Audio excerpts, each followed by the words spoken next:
yang menarik perhatian Allah untuk memberikan ampunan pada orang taubat atau mengabulkan doa dengan cepat kecuali berbakti pada orang tua.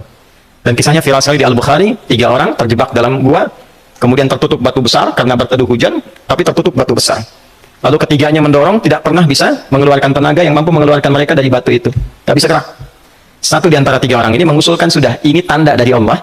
Jangan gunakan kekuatan kita lagi, kita diminta menggunakan kekuatan yang Allah berikan. Coba kita cari amalan rumus takwa tadi. Satu di antara 3 itu mengatakan, ya Allah, saya punya seorang ibu.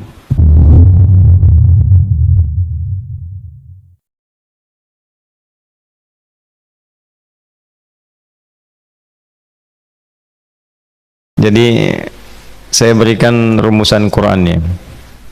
Sebetulnya itu standar.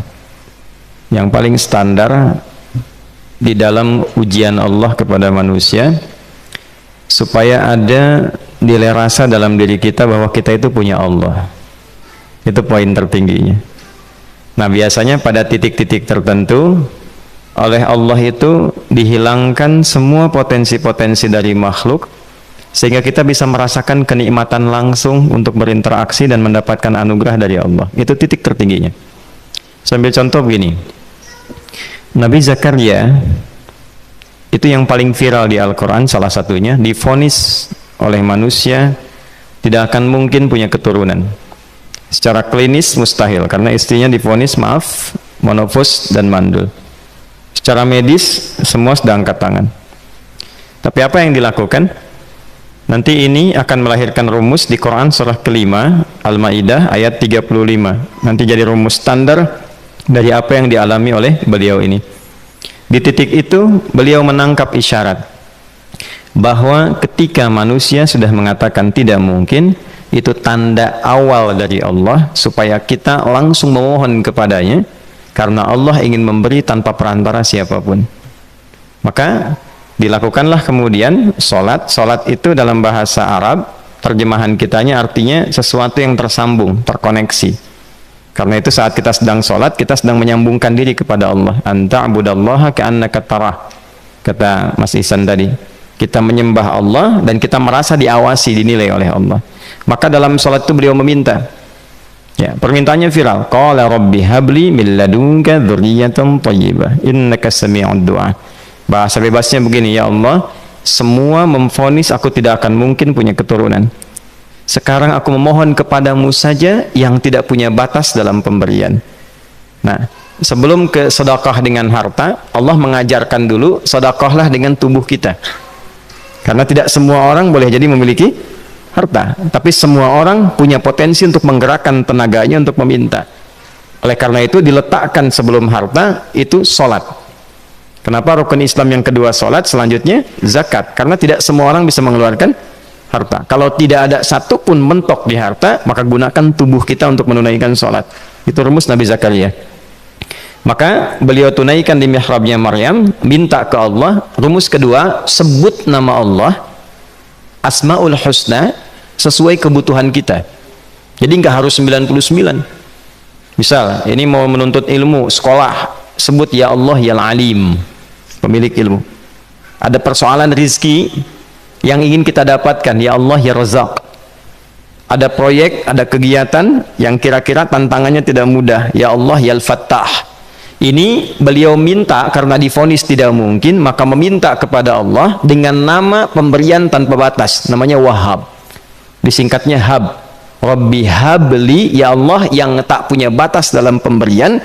Mereka memvonis aku punya batasan, maka mohon anugerahkan darimu saja. Jika padamu belum sempat juga terkabul, maka mohon tunjukkan kepadaku dengan cara apa lagi aku mesti meminta. Maka dalam situasi mentok itulah kemudian turun langsung jawaban. Fanadatul malaikatu wa huwa qa'imun yusalli fil mihrab annallaha yubashshiruka bi Yahya. Tolong garis bawah ini. Orang-orang yang langsung memiliki kesadaran saat di titik paling krusial, terendah, dan kita merasa tidak punya apa-apa, lalu ada kesadaran kita punya Allah dan meminta, itu seketika nggak ada sekat, langsung dijawab seketika.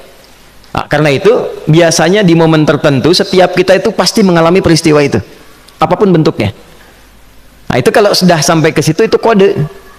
Jadi di Islam tuh nggak ada pesimis. Ya, tidak ada pesimis, dan jangan pernah melarutkan diri pada sebuah vonis, sudah ini nggak mungkin, nggak akan dikabulkan. Nah, itu jebakan setan. Karena declare pertama iblis ketika melakukan kesalahan itu kalimatnya jelas.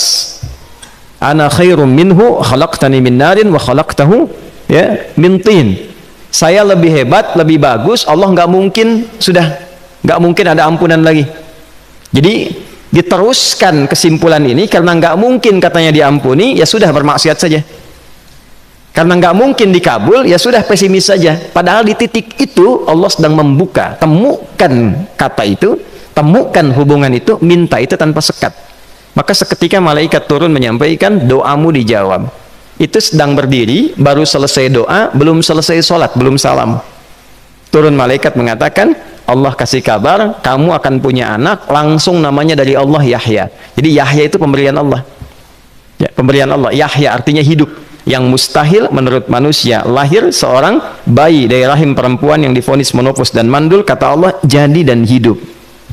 Nah, rumus itu nanti terus dialami oleh para nabi, puncaknya di era Nabi Muhammad SAW, nanti melahirkan panduan di Quran surah 5 ayat 35.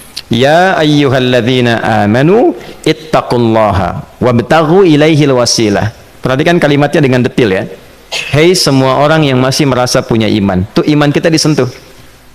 Jadi kalau mengalami persoalan di titik nadir, terendah, itu yang disoal oleh Allah imannya dulu. Kamu masih punya iman nggak? Orang beriman nggak mungkin pesimis. Orang beriman nggak akan putus asa. Orang beriman nggak akan bunuh diri. Imannya ditanya dulu. Katanya kamu beriman, iman kamu di mana? Kalau masih punya iman, kata Allah, ini ujian dari saya, supaya kamu nyebut saya. Katanya ingin mendekat, kata Allah kan. Ittaqullah, nah ini rumusnya. Wabtaghu ilaihil wasilah. Kalau engkau pengen cepat dapat solusi, maka aku berikan perangkat untuk cepat mengabulkan doamu itu. Perangkat itulah disebut dengan takwa. Nah, takwa itu ada urutan, 240 kali disebutkan dalam Al-Quran, dibagi pada 3 segmen. Segmen ibadah ritual, segmen ibadah sosial, satu lagi segmen rumah tangga.